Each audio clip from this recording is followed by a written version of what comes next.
Hi.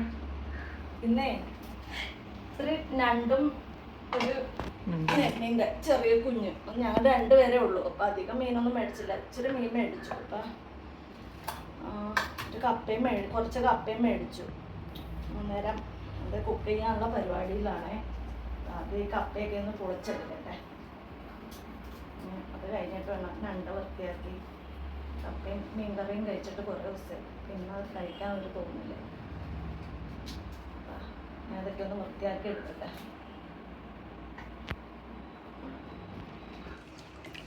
കപ്പ അരിഞ്ഞേ കഴുകി വെച്ചിട്ടുണ്ട്. ആദ്യം നമുക്ക് അത് പുഴുങ്ങാൻ വെക്കാം, എന്നിട്ട് അതിൻ്റെ അരപ്പ് റെഡിയാക്കാം.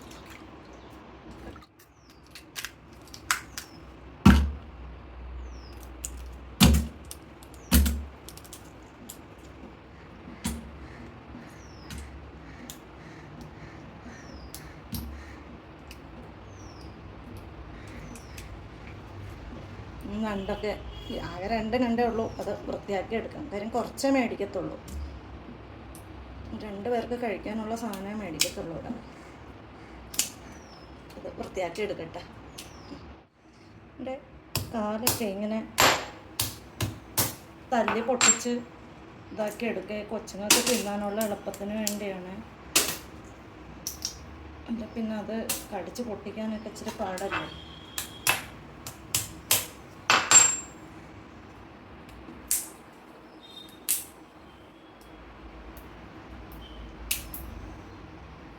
ഇതൊക്കെ കഴിക്കുമ്പോൾ വായി കൊള്ളുന്ന കാരണം മുള്ളെല്ലാം കളഞ്ഞിട്ട് ഞാൻ ആക്കി ഇടുവേ. അപ്പോൾ തിന്നാൻ എളുപ്പമുണ്ടാവും.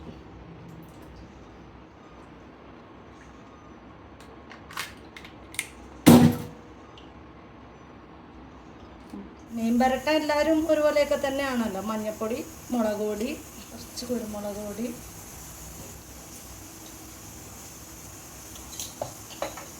ലേശം വിനാഗിരി ഇട്ട് കൊടുക്കുക.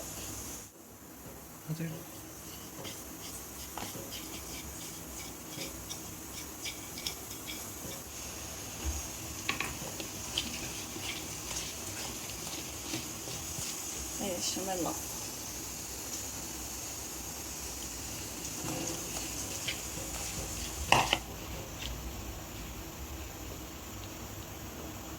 ഇത് കുറച്ച് നേരം ഇരിക്കട്ടെ, മസാല പിടിച്ചിട്ട് പൊരിക്കാം.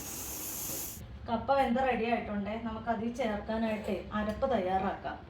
അതിനത് തേങ്ങ എടുത്തിട്ടുണ്ടേ, കുറച്ച് തേങ്ങ, ഒരു 3-4 വെളുത്തുള്ളിയും ഒരു കഷ്ണം ഇഞ്ചിയും. ചെറിയുള്ളിയെ തൊലി കളയാൻ മടിയാവുന്നു, അപ്പോൾ ഒരു കൊച്ചഷ്ണം സവാള അരിഞ്ഞിടാൻ പകരം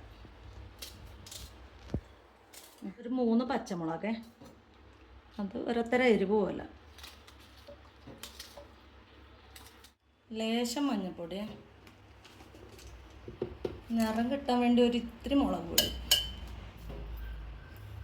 കുറച്ച് ചെറിയ ജീരകം, കറിവേപ്പില, ലേശം കറിവേപ്പില, ഇച്ചിരി വെള്ളവും ഒഴിച്ചിട്ട് നമുക്കൊന്ന് അരച്ചെടുക്കാം. ചട്ടി അടുപ്പി വെച്ചിട്ടേ അതിലേക്ക് നമുക്ക് വേവിച്ച് വെച്ചിരിക്കുന്ന കപ്പ, അതിൽ നിന്ന് വെള്ളം ഊറ്റി കപ്പ മാത്രം എടുത്ത് അതിലേക്ക് ഇടാം. പിന്നെ ഇതിലേക്ക് നമുക്ക് അരച്ച് വെച്ചിരിക്കുന്ന അരപ്പ് ചേർത്ത് കൊടുക്കാം. നന്നായിട്ട് ഇളക്കി എടുപ്പിക്കാം.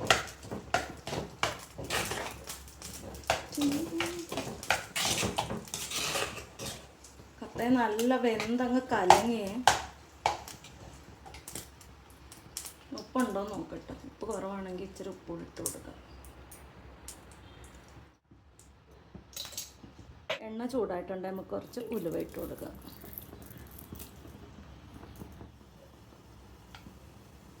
ഉലുവ പൊട്ടിയിട്ടുണ്ടെങ്കിൽ നമുക്ക് കറിവേപ്പില, സവാള ഇട്ട് കൊടുക്കാം. ഇത് ഇഞ്ചിയും വെളുത്തുള്ളിയും അരിഞ്ഞു വെച്ചിരിക്കുന്നതാണ്, അത് ഇട്ട് കൊടുക്കാം. 2 പച്ചമുളക് കീറി ഇട്ട് കൊടുക്കാം. സവാള വഴണ്ട് തുടങ്ങിയിട്ടുണ്ട്. ഇതിലേക്ക് നമുക്ക് മഞ്ഞൾപ്പൊടി ചേർത്ത് കൊടുക്കാം, മല്ലിപ്പൊടി, മുളക് പൊടി, കുരുമുളക് പൊടി, പുളി, മുളക് പൊടി ലേശം കൂടെ ചേർത്ത് കൊടുക്കുകയാണ്. ഇതിലേക്ക് നമുക്ക് വൃത്തിയാക്കി വെച്ചിരിക്കുന്ന ഞണ്ട് ചേർത്ത് കൊടുക്കാം.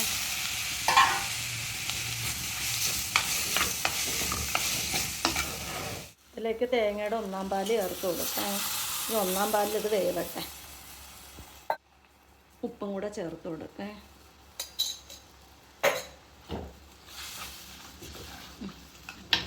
ഇതിലേക്ക് തേങ്ങയുടെ ഒന്നാം പാല് ചേർത്ത് കൊടുക്കേ. ഇട്ട് ഇളക്കി കൊടുക്കാം. ഒരു കറിവേപ്പിലയും കൂടെ ചേർക്കുവാണ്. എന്നിട്ടൊന്നുകൂടെ തിളച്ച് കഴിയുമ്പോൾ ഓഫ് ചെയ്യും. ഞണ്ടുകറി സെറ്റായിട്ടുണ്ട്.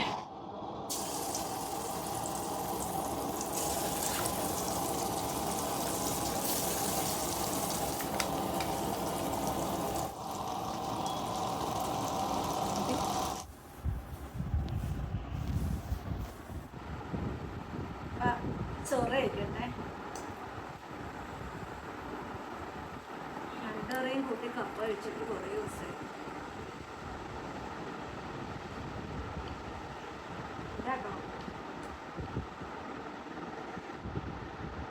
നല്ല ചൂട്.